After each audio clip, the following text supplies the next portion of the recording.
नमस्कार, NB news देख रहे हैं यहाँ पर। मैं हूं आपके साथ मुस्कान। स्वागत है आप सभी का एनबी न्यूज के स्पेशल बुलेटिन हरियाणा चौपाल में। तो खबरों का आगाज करते हैं विस्तार के साथ। अंतर्राष्ट्रीय गीता जयंती समारोहों के लिए तैयारियां अंतिम चरण में है। मुख्यमंत्री मनोहर लाल 1 दिसंबर को धर्मनगरी में पत्रकार वार्ता कर समस्त कार्यक्रम की रूपरेखा तैयार रखेंगे। अंतर्राष्ट्रीय गीता जयंती समारोह के उपलक्ष्य में कुरुक्षेत्र खासकर ब्रह्म सरोवर को दुल्हन की तरह सजाया जा रहा है। सफाई व्यवस्था से लेकर पुलिस व्यवस्था चाक चौबंद कर दी गई है। अतिरिक्त उपायुक्त अखिल पिलानी ने कार्यक्रम के बारे में विस्तार से जानकारी देते हुए बताया कि 2 दिसंबर से 19 दिसंबर तक गीता जयंती समारोह चलेगा, जिसके लिए 2 दिसंबर को सरस मेले का शुभारंभ होगा। उन्होंने कहा कि विगत 2 सालों से गीता जयंती समारोह लघु स्वरूप में आयोजित हुआ और इस बार समारोह को बड़े स्तर पर मनाया जाने के लिए लोगों में बेहद उत्साह है। उन्होंने लोगों से अपील की है कि वो कोविड-19 गाइडलाइन का पालन करें और सोशल डिस्टेंसिंग के साथ ही समारोह में हिस्सा लें।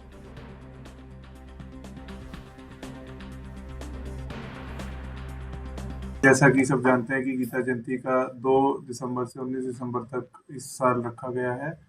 आयोजन जो होगा जिला प्रशासन की ओर से सभी तैयारियां ऑन शेड्यूल हैं। 2 तारीख को सरस मेला इनॉग्रेट किया जाएगा। लोग क्योंकि पिछले साल कोविड के चलते ये नहीं हो पाया था, तो इस बार काफ़ी लोगों के आने की संभावना है। तो मैं सबसे यही अपील करना चाहूँगा कि कोविड के जो गाइडलाइंस हैं हम फॉलो करें, सब मास्क पहन के रखें और बाकी सारी जो भी अगर वैक्सीनेशन करवानी है वैक्सीनेशन करवाइए। ये सब गाइडलाइंस फॉलो कीजिए।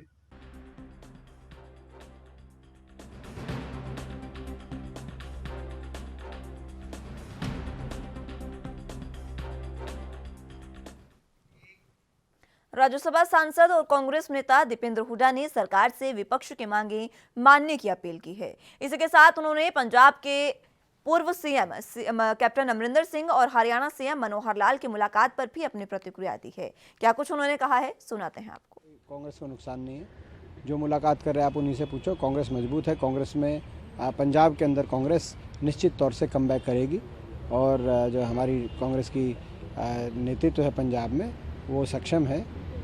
निश्चित तौर से वहाँ पे हमारी सरकार बनने जा रही है। सरकार को आज मैंने भी जो 267 का नोटिस दिया है वो इसी विषय पे दिया है कि किसानों के साथ चर्चा की जाए और जो लंबित मांगे हैं, जिनमें से बहुत सी वो मांगे हैं जो उत्पन्न ही ना होती अगर मेरी बात मानी जाती और 1 साल पहले सरकार ये 3 कानून वापस ले लेती, तो ना तो इतने मुकदमे बनते, ना ही 700 के लगभग किसानों की जाने जाती जिनकी आज मुआवजे की बात कर रहे हैं, नौकरी की बात कर रहे हैं जिनके परिवारों में, ना ही ये लखीमपुर मामला होता। टेनी जी के आज इस्तीफे की मांग कर रहे हैं। लगभग मांगे तब बनी जब हम मेरी बात को नहीं माना गया 1 साल पहले। तो आज भी मैं सरकार से कहना चाहता हूँ, तो उस समय आपने मेरी बात को नज़रअंदाज किया था, आज ना करें। ये जो लंबित मांगे हैं इनका समाधान दें, इन मांगों को मानें। एमएसपी के गारंटी कानून की बात है, उस पर जो आप समिति बनाना चाहते हैं किसान संगठनों के संयुक्त किसान मोर्चा के साथ सहमति बनाई जाए उस पर। तो ये मेरी मांग है सरकार के साथ, ताकि ये जो किसान आंदोलन है जिसकी बहुत बड़ी जीत हो सकी। ओमिक्रॉन वेरिएंट के हरियाणा में फैलने की स्थिति से निपटने को लेकर हरियाणा के गृह और स्वास्थ्य मंत्री अनिल विज की प्रतिक्रिया आप सामने आई है। उन्होंने कहा कि हरियाणा सरकार पूरे तरीके से तैयार है। जरूरत पड़ी तो हरियाणा में विदेशी यात्रियों के आने पर नए नियम लागू किए जा सकते हैं। वहीं कृषि कानून वापसी बिल पास होने पर अनिल विज ने कहा कि अब किसानों को अपने घर वापस लौट जाना चाहिए। अब नई मांगे सामने रखकर आंदोलन जारी रखने का कोई औचित्य नहीं है। नहीं, मुख्य रूप से जब ये किसान आंदोलन आरंभ हुआ था तो वर्ष भर इन्होंने एक ही बात कही थी कि 3 कानून वापस हो जाएं तो हम अपने घरों को चले जाएंगे। और प्रजातंत्र का बहुत ही स्वस्थ नमूना पेश करते हुए प्रधानमंत्री जी ने इन 3 कानूनों को वापस कर दिया। लोकसभा में भी इनको रिपील करने का बिल पास हो गया। अब कोई वजह नहीं रह जाती कि ये अन्य नई नई मांगों को लेकर आंदोलन को जारी रखें। जो इनकी अन्य मांगे हैं उसके लिए भी कृषि मंत्री नरेंद्र तोमर जी ने एक कमेटी बनाने के लिए कह दिया है, तो इनको उस पर विश्वास करना चाहिए और इस आंदोलन को वापस लेना चाहिए। जो हरियाणा के पास जितनी भी स्टेट्स हैं सबने जो है सख्ती बढ़ा दी, क्या हरियाणा भी इसको लेकर अलर्ट पर है या सख्ती बढ़ा सकता है, क्या कुछ कदम रहेगा? हरियाणा कोरोना की किसी भी लहर से लड़ने के लिए पूरी तरह से तैयार है। अब ये जो नया वेरिएंट आया है ओमिक्रॉन, इस पर अभी सारे विश्व में रिसर्च चल रही है। जैसे जैसे जानकारियां सामने आती जाएंगी वैसे वैसे इससे लड़ने में और अधिक लाभ होगा। इससे लड़ने के लिए, इसको ठीक करने के लिए, उपचार के लिए डेल्टा में या ओमिक्रॉन में या पहले बीटा आया अंतर हो सकता है, लेकिन बचने का एक ही तरीका है, वो है मास्क और सोशल डिस्टेंसिंग। उसमें लोगों को स्वयं की प्रेरणा से इसका पालन करना चाहिए ताकि इससे बचा जा सके। पाबंदियां पड़ सकती हैं, जो विदेश से आने वाले लोग हैं उन्हें क्वारंटाइन किया जाए, कुछ कदम उठाने की? वो तो केंद्र ने वो तो हिदायतें जारी कर ही दी हैं और जो हिदायतें हैं उनका जेजेपी के बाद अब बीजेपी ने भी देश में किसानों पर दर्ज मुकदमों को वापस लिए जाने की पैरवी की है। दरअसल हरियाणा बीजेपी के प्रदेश अध्यक्ष ओम प्रकाश धनखड़ ने कहा कि वो और उनकी पार्टी भी चाहती है कि किसानों पर दर्ज सभी मामले रद्द हों। दरअसल धनखड़ झज्जर के जहांआरा बाग स्टेडियम में अंत्योदय मेले के कार्यक्रम में शिरकत करने पहुंचे थे और यहां पर उन्होंने एमएसपी कानून पर भी पूछे गए सवाल का जवाब देते हुए कहा कि एमएसपी पर कानून सभी चाहते हैं, लेकिन ये सब संशोधनों पर निर्भर है। एमएसपी कानून भी ठीक वैसे ही है जैसे कोई बड़े घर में रहना चाहता है, लेकिन उसे उसके लिए संशोधनों की तलाश करना भी जरूरी है। सरकार के संशोधनों को लेकर ही प्रधानमंत्री द्वारा कमेटी बनाए जाने की बात कही गई है और कमेटी में ही तय होगा कि सरकार के संशोधन क्या होंगे और उसके अन्य स्रोत क्या होंगे। तो आप राज्य सरकारें भी पॉजिटिव हैं, उस विषय पर आगे बढ़ेंगे ऐसा मुझे लगता है। राज्य सरकारों की सोच भी धनात्मक है सारे। आपकी सहयोगी पार्टी कह रही है कि मुकदमे वापस होंगे। मैं कह रहा लगता हूँ, मैं भारतीय जनता पार्टी का अध्यक्ष कह रहा हूँ, सहयोगी पार्टी की क्या बात है। मैं भारतीय जनता पार्टी का अध्यक्ष कह रहा हूँ कि सरकार इस विषय में धनात्मक है। धर्मनगरी कुरुक्षेत्र में क्षत्रिय समाज के लोग आज थानेसर के विधायक सुभाष सुधा के निवास के बाहर धरने पर बैठे और इस दौरान उन्होंने विधायक पर वायदा खिलाफी का आरोप लगाते हुए जोरदार नारेबाजी भी की। सुरक्षा के मद्देनजर भारी पुलिस बल थानेसर विधायक के निवास के बाहर नियुक्त किया गया था ताकि किसी संभावित अप्रिय स्थिति को रोका जा सके। और इस दौरान प्रदर्शनकारी हरकेश राणा ने कहा कि हम धरना नहीं देना चाहते थे, लेकिन विधायक ने न सिर्फ वादा खिलाफी की बल्कि बात करने को भी तैयार नहीं है। उन्होंने कहा कि आगामी 5 दिसंबर को एक बड़ा धरना प्रदर्शन किया जाएगा जिसमें हजारों लोग भाग लेंगे। वहीं संजीव राणा ने कहा कि ये विधायक के लिए बड़ी शर्मनाक बात है कि वो अपनी बात से मुकर रहे हैं। हम तो धरना देना नहीं चाहते थे, विधायक जी ने जो है ना वादा खिलाफी कर दी और विधायक जी बात करने के लिए भी तैयार नहीं है। और अभी विधायक जी बात करें और बैठ के हमारे मसले को सुलझा दें तो हमने धरना करने की जरूरत ही नहीं है। हम धरना प्रदर्शन बंद कर देंगे। और आज हमने यहाँ प्रदर्शन किया है कम लोगों से, जो कि एसपी साहब ने हमारे को कल बुलाया था। बुलाने के बाद उन्होंने कहा था कि आप जो है ना कल का धरना कैंसिल कर दो। हमने भी कल का धरना तो हम कैंसिल नहीं करेंगे। तो बोले फिर आदमी कम लेके आना, तो फिर हमने आदमी की मांग ली, काम कर ली। 3 तारीख को जहाँ पर आप मुझे आ रहे हैं उसके बाद जो है ना एक बड़ी मीटिंग होगी हमारी और मीटिंग के बाद हम जो है ना बहुत बड़ा प्रदर्शन करेंगे 5 तारीख को। 5 तारीख का प्रदर्शन जो है वो कई 1000 आदमियों का होगा। फिर हम ना एसपी की सुनेंगे ना किसी और की सुनेंगे, हम अपने हिसाब से जो है ना अपना धरना करेंगे। कुरुक्षेत्र में होगा ये धरना कुरुक्षेत्र में सुभाषुदा के घर के सामने होगा। आज विधायक की कोठी के सामने प्रदर्शन करना विधायक जी के लिए बहुत बड़े शर्म की बात है। जो विधायक 2 बार यहाँ पर विधायक बन चुके हैं, आज क्षत्रिय समाज उनके दरवाजे पर इसलिए आया है कि क्षत्रिय समाज को ये महसूस हुआ है कि ऐसा धोखेबाज विधायक, वादा खिलाफी करने वाला विधायक हमारे समाज ने नहीं देखा। लोग इनके बारे में बहुत कुछ सोचते होंगे, पर हमारे समाज ने पूर्ण रूप से 5 महीने से ये फैसला किया है कि भी ऐसा विधायक जो वादा करके और एक इतने बड़े समाज के साथ वादा खिलाफी की है, ये सुभाषुदा जी के लिए भी और थानेसर हल्के के लोगों के लिए भी बहुत शर्म की बात है कि जो एक विधायक पर इतना भरोसा करते हैं। हम भी भरोसा करके 5 महीने पहले इनके।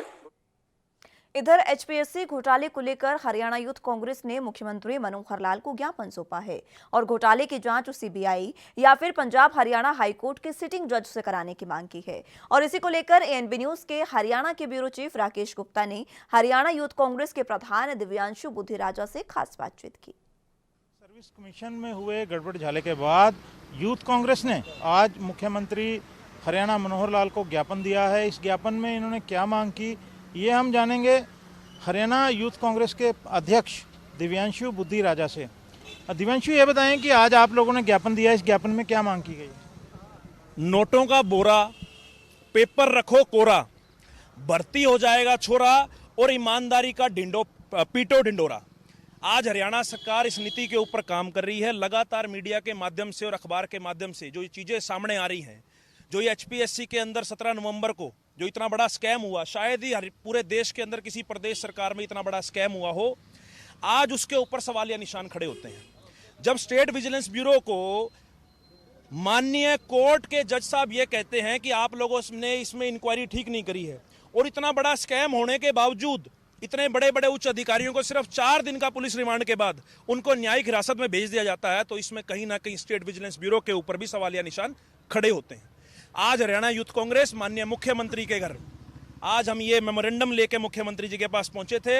हरियाणा यूथ कांग्रेस ये मांग करती है कि जो जांच स्टेट विजिलेंस ब्यूरो कर रहा है एचपीएससी और एचएसएससी स्कैम की, जो ये जांच है, ये जांच किसी इंडिपेंडेंट एजेंसी जैसे कि सीबीआई या हाई कोर्ट के सिटिंग जज के साथ ये इंक्वायरी होनी चाहिए। तो ये हैं दिव्यांशु बुद्धिराजा, जिन्होंने कहा कि 72 घंटे में अगर सरकार ने सीबीआई या फिर पंजाब हरियाणा हाई कोर्ट के जो सिटिंग जज हैं उनसे जांच नहीं करवाई तो यूथ कांग्रेस एचपीएससी कार्यालय के बाहर धरना दे देगी। अल्टीमेटम 72 घंटे का दिया गया है। एएनबी न्यूज़ के लिए चंडीगढ़ से कैमरामैन रिजवान के साथ राकेश गुप्ता। फिलहाल बुलेटिन में यहाँ वक्त एक छोटे से ब्रेक का है, फौरन हाजिर होंगे।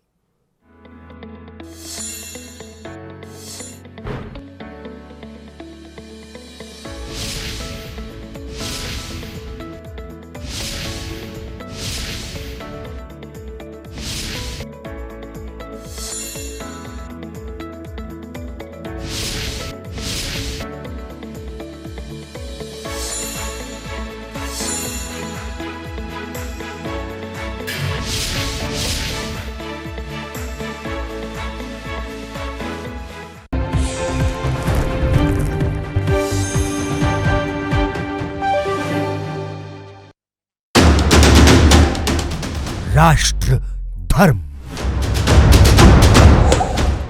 रात 8 बजे सिर्फ एएनबी न्यूज पर। चमकी विकास में अग्रसर सरकार, जनगण मन के हुए सपने अब साकार। हमारी बेटी के जन्म पर हमारे मुख्यमंत्री धामी जी ने मुझे और मेरी बेटी को महालक्ष्मी किट का अनोखा उपहार दिया है। इसके लिए हम हमारे मुख्यमंत्री धामी जी का दिल से धन्यवाद करते हैं। आंगनवाड़ी कार्यकर्तियों और आशा वर्कर्स को सरकार ने प्रोत्साहन राशि दी है और यही नहीं, मानदेय भी बढ़ाया है। उत्तराखंड सरकार ने तीनू रौतेली पुरस्कार की धनराशि को बढ़ाकर 51,000 रुपए कर दिया है। कोविड के समय में ऑनलाइन पढ़ाई के लिए उत्तराखंड सरकार 10वीं 12वीं और उच्च शिक्षा के छात्राओं को मोबाइल टैब दे रही है। नंदा गोरा योजना से वंचित लड़कियों के लिए उत्तराखंड सरकार ने आर्थिक सहायता की स्वीकृति दे दी है। महिला स्वयं सहायता समूहों और राज्य सरकार की स्वरोजगार योजनाओं से जुड़े लाभार्थियों को दिया जाने वाला कोविड राहत पैकेज उत्तराखंड के लोगों को लाभ प्रदान करेगा। मुझे बिटिया की शादी की बहुत चिंता थी, पर सरकार ने हमारी सहायता करके हमें इस चिंता से मुक्त कर दिया। हम उत्तराखंड सरकार के बहुत आभारी हैं। महिलाओं के संग है हम, उत्तराखंड है हम।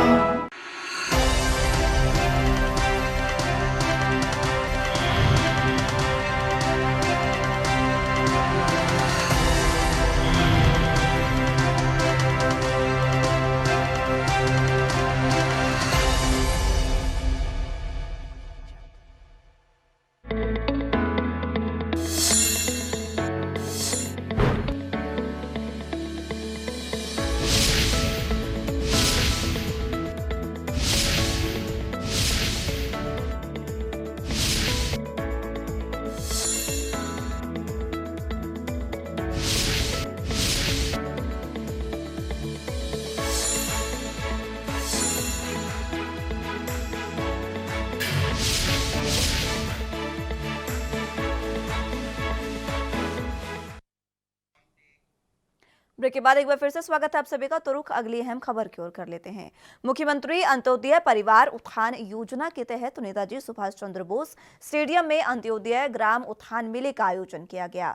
मेले का शुभारंभ विधायक दीपक मंगला ने किया और इस मौके पर डीसी कृष्ण कुमार, अतिरिक्त उपायुक्त समेत उपमंडल अधिकारी भी मौजूद रहे और विधायक दीपक मंगला ने अंत्योदय ग्राम उत्थान मेले का अवलोकन भी किया।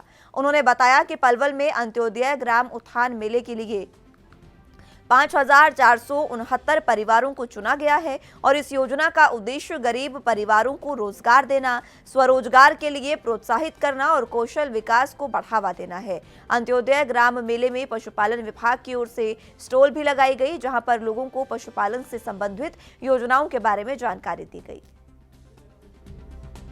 मुख्यमंत्री अंत्योदय उत्थान मेला जो आज यहाँ ये लगा है, इसमें जो हमारे आज पलवल नगर परिषद क्षेत्र के जो भी ऐसे गरीब परिवार हैं उनको रोज़गार के साधन मिले और जो लगभग 50 के करीब जो सरकारी स्कीम है जो गरीबों के उत्थान के लिए है, वो स्कीम यहाँ एक ही जगह उन सारी स्कीमों की उनको जानकारी देना और उन स्कीमों का कौन सी स्कीम में किसको क्या लाभ मिल सकता है। देखिए, मुख्यमंत्री अंत्योदय परिवार योजना एक योजना लॉन्च करी गई है हरियाणा सरकार द्वारा, जिसमें पूरे प्रदेश के जितने भी हमारे ऐसे परिवार हैं जिनकी सालाना आमदनी 1,80,000 से कम है, उनको आइडेंटिफाई करा गया है। उनको आज मेलों में बुलाया गया है ताकि उनको विभिन्न स्कीमों की जानकारी दी जा सके, उनको किसी न किसी स्कीम के साथ जोड़ा जा सके, ताकि आने वाले 1 साल में उनकी जो सालाना आमदनी है पूरे परिवार की वो 1,80,000 से ऊपर पहुंचाई जा सके।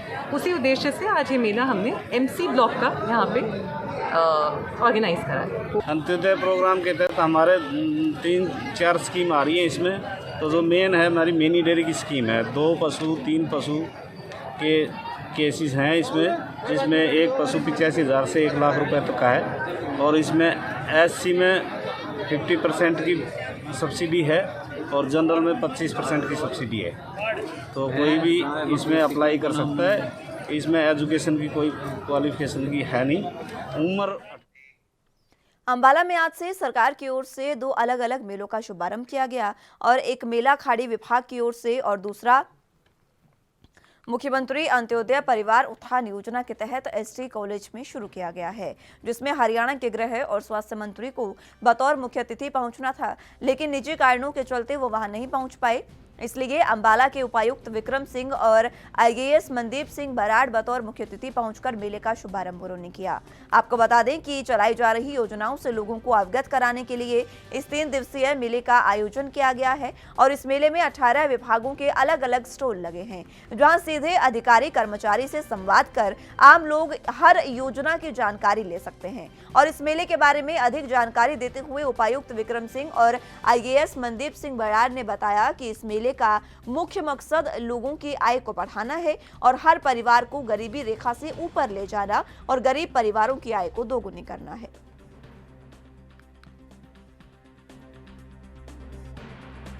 जैसे कि मुख्यमंत्री परिवार उत्थान योजना के तहत जो मेले लगाए गए हैं पूरे स्टेट में लगाए गए हैं, तो अम्बाला में भी लगाया गया है। तो यहाँ पे अम्बाला कैंट से हमने शुरुआत करी है, जो 3 दिन यहाँ पे मेला लगेगा। तो इसमें जितने भी लोग थे जो पीपीपी के डेटा के हिसाब से जिनकी सैलरी 1 लाख रुपए से कम थी, तो उनकी आय दोगुनी करने का मकसद है। तो अभी इनिशियली जिनकी 50,000 से कम है उनकी 1 लाख, और जिनकी 1 लाख से कम है उनकी 1,80,000, जो कि गरीबी रेखा है उससे ऊपर ले जाने का लक्ष्य है हमारा।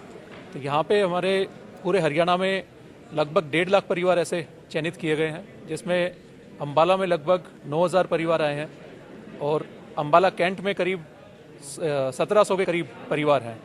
तो अभी 3 दिन में यहाँ पे सभी परिवारों को मैसेज किया गया है हमारे द्वारा। मुख्यमंत्री अंत्योदय परिवार उत्थान योजना के तहत आज से मेले लग रहे हैं। इन मेलों में जो हमारे 1.5 लाख सबसे गरीब परिवार हैं उनको मैसेजेस के थ्रू और ज़िला प्रशासन मैसेजेस के थ्रू वहाँ बुलाया गया है। कोशिश ये की जा रही है कि आदरणीय मुख्यमंत्री जी ने इस तरह की स्कीम बनाई है कि जो सबसे गरीब परिवार हैं उन गरीब परिवारों को काउंसलिंग देके ये देखा जाए जोनल कमेटीज़ के द्वारा कि कौन सी स्कीम का फ़ायदा दिया जा सकता है। उनको यहाँ बुला के सभी जितने भी विभाग हैं, आपने देखा होगा वो भी यहीं पर हैं, और काउंसलिंग देख के ये असेस किया जाता है कि पहले जो लाभार्थी है उसकी रुचि कहाँ पे है, क्षमता कहाँ पे है, ट्रेनिंग कहाँ पे है। उसके बाद ये देखा जाता है कि सूटेबिलिटी कौन से एरिया में रहेगी। तो जिस एरिया में, जिस फील्ड में, जिस विभाग में सूटेबिलिटी रहेगी तो उस डिपार्टमेंट की तरफ उसको भेजा जाता है और वहाँ पे असेस करके जितनी फॉर्मेलिटीज़ हैं वो यहीं पे पूर्ण करनी है। बहुत बार देखा जाता है, आप देखते हैं बहुत बार कि लोग अपनी अपनी स्कीम्स के लिए बेचारे चक्कर काटते रहते हैं, बहुत बार उनको बेनिफिट नहीं मिल जाता। यहाँ पे उनको बेनिफिट साथ के साथ मिल रहा है। इसके साथ साथ बहुत सारी स्कीम्स ऐसी हैं जिनमें बैंक के लोन भी मिले होते हैं। ये यहाँ पर इस तरह की राज्य सरकार ने हिदायत दी हुई है कि यहीं पे जितने भी कोई फॉर्मेलिटीज़ हैं, चाहे वो बैंक। चरखी दादरी के गांव बधवाना में एक बार फिर से कोरोना ने दस्तक दे दी है। जिले में कोरोना का एक केस मिलने पर स्वास्थ्य विभाग में हड़कंप मच गया और इसके मद्देनजर स्वास्थ्य विभाग की टीम गांव में पहुंची और लोगों के सैंपल भी एकत्रित किए।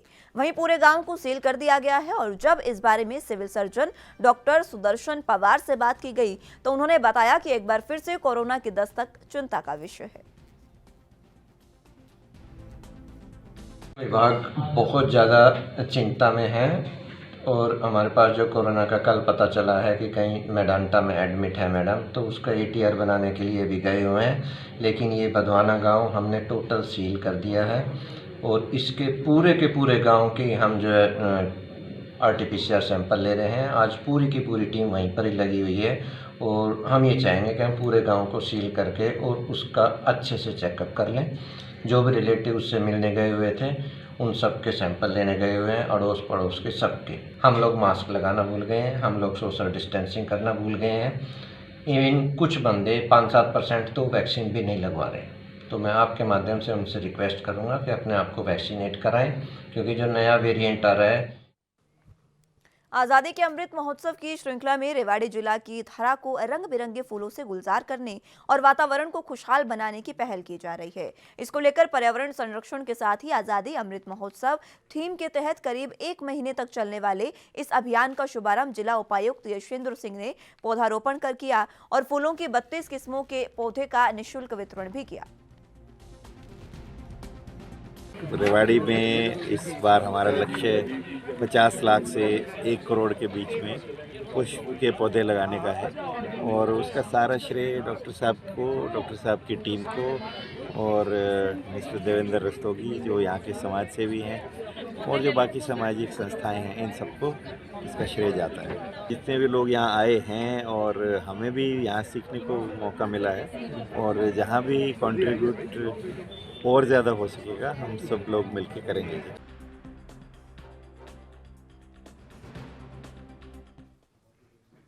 फिलहाल के लिए हरियाणा चौपाल में मेरे साथ बस इतना ही। आप जुड़े रहिए NB न्यूज़ के साथ। नमस्कार।